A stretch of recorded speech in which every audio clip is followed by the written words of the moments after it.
वाले हैं, जो अभी अभी कल रात 26/11/2024 को आई है। तो जल्दी से सब्सक्राइब कर लेंगे और बेल आइकन प्रेस कर लेंगे ताकि इसी तरीके की न्यूज आपको आगे भी मिलती रहे। तो ये बात है आपकी बीपीएससी की। बीपीएससी ने एक नोटिस जारी किया है।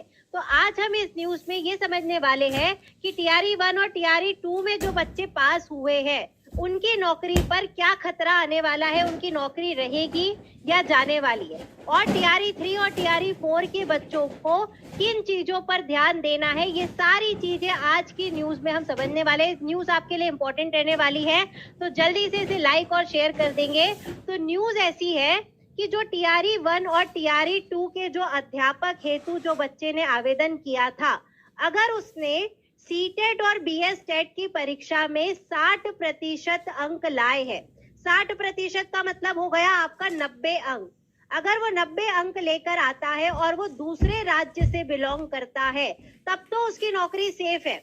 लेकिन अगर उसका 60% से कम है तो उसको क्या करना है, ये मैं सारी चीजें आपको आगे बताने वाली हूँ।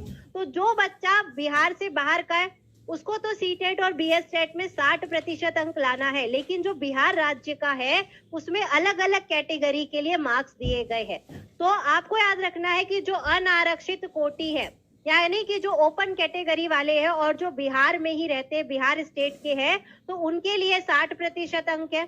ठीक है। जो पिछड़ा वर्ग है, अत्यंत पिछड़ा वर्ग है और जो महिलाएं हैं, उनको कितने प्रतिशत अंकों की जरूरत है? 55% अंकों की जरूरत है।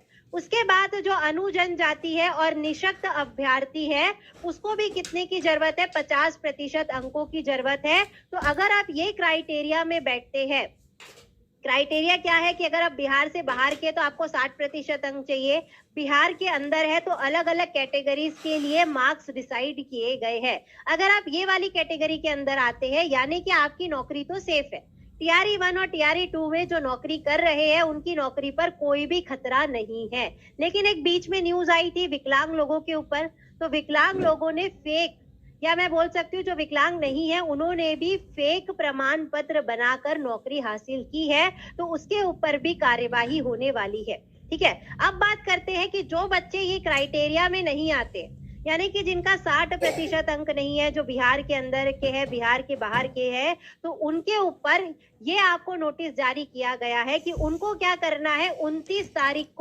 29 नवंबर को 10 बजे अपने जो डॉक्यूमेंट्स यहाँ पर मैं बताने वाली हूँ उसकी एक जेरोक्स कॉपी लेकर आपको कार्यालय में वहां पर रेडी हो जाना है, वहां पर प्रेजेंट हो जाना है। तो वो कौन कौन से डॉक्यूमेंट है?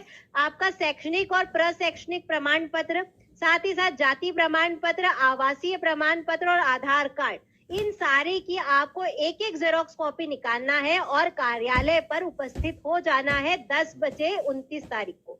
अगर आप 29 तारीख को 10 बजे वहां पर नहीं रहते हैं तो ऐसा समझा जाएगा कि आपको इसके बारे में कुछ भी नहीं कहना है, और जो कार्यालय है, जो आयोग है, वो आपके ऊपर कार्यवाही करने पर स्वतंत्र रहेगा।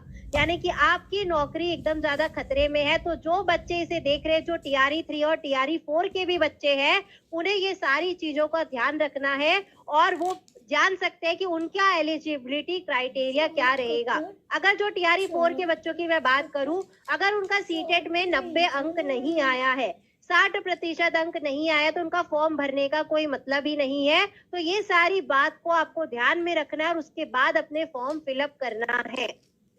ठीक है। तो ये थी आज की हमारी न्यूज जो बीपीएससी ने नोटिस जारी किया था। तो इस टाइप की न्यूज के लिए सब्सक्राइब नहीं किया है तो जल्दी से सब्सक्राइब करके बेल आइकन दबा देंगे और वीडियो को लाइक और शेयर करते जाएंगे।